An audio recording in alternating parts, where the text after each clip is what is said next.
အားလုံးပဲမင်္ဂလာပါခင်ဗျာဟင်းမချက်တက်ရင်တောင်းအရသာရှိရှိစားနိုင်ပြီးအစီအစဉ်မှကြိုဆိုပါရစေဟင်းမချက်တက်ပဲနဲ့အရသာရှိရှိစားနိုင်ဖို့ဆိုလို့ရှိရင်ဘယ်လိုမျိုးချက်ရမလဲဆိုတာကိုနီလန်းကောင်းလေးပြမဲ့အစီအစဉ်ပဲဖြစ်ပါတယ်ခင်ဗျာဟင်းမချက်တက်ပဲနဲ့အရသာရှိရှိစားနိုင်ဖို့ဆိုလို့ရှိရင်ဘယ်လိုမျိုးချက်ရမလဲဆိုလို့ရှိရင် A1 Family မိသားစုကထုတ်ထားတဲ့ရွှေနန်းဆောင်နန်းတွင်းရတာဆွေစုံအဟင်းချက်မှုကိုအိမ်မှာစောင့်ထားဖို့လိုပါတယ်ခင်ဗျာရွှေနန်းဆောင်နန်းတွင်းရတာဆွေစုံအဟင်းချက်မှုကိုတုံးပြီးတော့ဘာဟင်းချက်ကြမယ်ဆိုတာကိုဆက်ပြီးတော့မှကြည့်ရှုပေးပါအောင်ခင်ဗျာဒါတွေကတော့ကျွန်တော်ရာသီပေါ်မြူရွက်ပါမြူရွက်အချင်းလေးချက်ဖို့မြူရွက်ကလေးတွေကိုတင်ပါမယ်နော်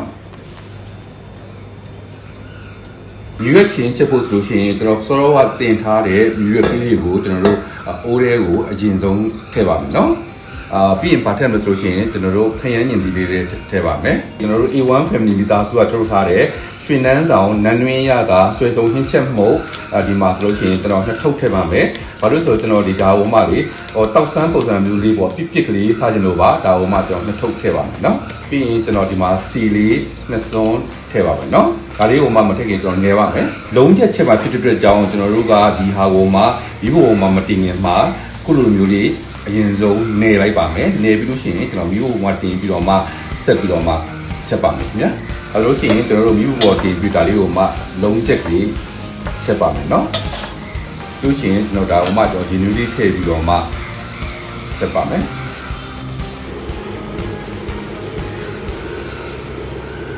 ဒါအချင်းဖြစ်တဲ့အတွက်ကြောင့်ကျွန်တော်တို့ကအချင်းအတွက်ဆိုလို့ရှိရင်မကြီးရည်လေးထည့်ပြီးတော့မှ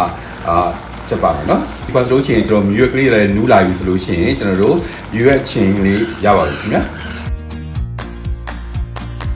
ဝတ်သားတင်းကြီးချက်ဖို့ဆိုလို့ရှိရင်ကျွန်တော်တို့ဒါကတော့ကျွန်တော်ဝတ်သားပါဒါလေးကတော့တင်းကြီးပြုတ်ပြီးသားပေါ့နော်တင်းကြီးပြုတ်ပြီးသားလေးကိုမှကျွန်တော်ဒီမှာဒါလေးကိုမှနည်းနည်းလေးထုပြီးထားလိုက်ပါမယ်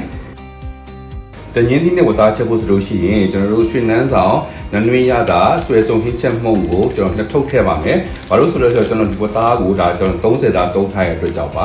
နှစ်ထုတ်ထည့်ပါမယ်ပြီးလို့ရှိရင်ကျွန်တော်ဗာထည့်လို့ချင်းစီထည့်ပါမယ်နော်စီကိုကျွန်တော်ဒီကခရမ်မလေးထည့်မယ်ပေါ့ဆိုတော့တင်းကြီးနဲ့ချက်မှာဖြစ်လို့ပါโอเคဒါလေးကိုကျွန်တော်တို့နှက်အောင်နေပြီးလို့ရှိရင်နိုင်ဝက်လောက်ကျွန်တော်နှက်ထားလိုက်ပါမယ်ပြီးမှကျွန်တော်ချက်မှာပါဆိုတော့နိုင်ဝက်နှက်ထားတဲ့ဒီကွသားလေးကိုမှကျွန်တော်မီးဘူးပေါ်တင်ပြီးတော့မှစပြီးတော့မှချက်ပါမယ်နော်ကွသားမီးဖို့ဆိုရှင်ကျွန်တော်ဒီမှာဆိုရှင်ရေနွေးလေးထည့်ပြီးတော့မှချက်ပါမယ်နော်ကွသားမီးဖို့ဆိုရှင်ကျွန်တော်ရေနွေးကိုခဏများလေးထည့်ပါမယ်ကြလို့ကွသားမနည်းလို့ရှိရင်တော့ကျွန်တော်နောက်ထပ်တစ်ချိန်ထပ်ပြီးတော့မှထည့်မှာပေါ့နော်ဆူလာလူဆော်တဲ့တပြန်ချက်ကျွန်တော်တို့အဖုံးအုပ်ပြီးတော့မှမီးလေးနည်းနည်းလျှော့ပြီးတော့မှဝတ်သားကိုနူးအောင်ဆက်ချက်ပါမယ်။ Okay ဒီပါဆိုလို့ရှိရင်ကျွန်တော်တို့ဝတ်သားလေးကလည်းနူးကနေပြီဆိုလို့ရှိရင်ဘာထည့်မယ်ဆိုလို့ရှိရင်ထုထားတဲ့တညင်းသေးလေးတွေကိုထည့်ပါမယ်။ထည့်ပြီးကျွန်တော်တို့ဒါမှဆက်ချက်မှာပေါ့နော်။ Okay ဒါလေးကိုမှကျွန်တော်အဖုံးအုပ်ပြီးတော့မှ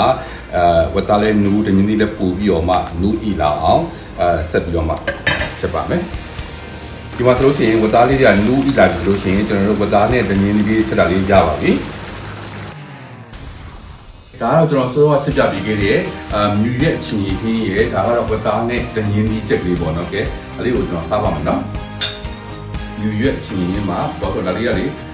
ယာဒီပေါ်ဆိုတော့တစ်နှစ်လုံးမှာတစ်ခါလေးစားရတာပေါ့နော်ဒီမြူရဲ့အချင်းလေးကလေဒါယူပြီးစားအောင်နေဆိုရင်လည်းလိုက်တယ်ဒါကြတော့ဒီလိုမျိုးအချင်းကြီးတစ်ခွက်တစ်နဲ့ယူပြီးစားအောင်နေဆိုရင်လည်းရန်ကုန်မှာစားကောင်းတယ်နော်ဒါတော့ဒီနည်းနော်ဒီနည်းလေးကိုတန်းတာပါဒီနည်းလေးဆိုပြီးနာပဲဘုရားဆိုလည်းပြီးနော်ဒီမချက်တဲ့ရင်တော့အရသာရှိရှိစားနိုင်ပါပြီခင်ဗျာ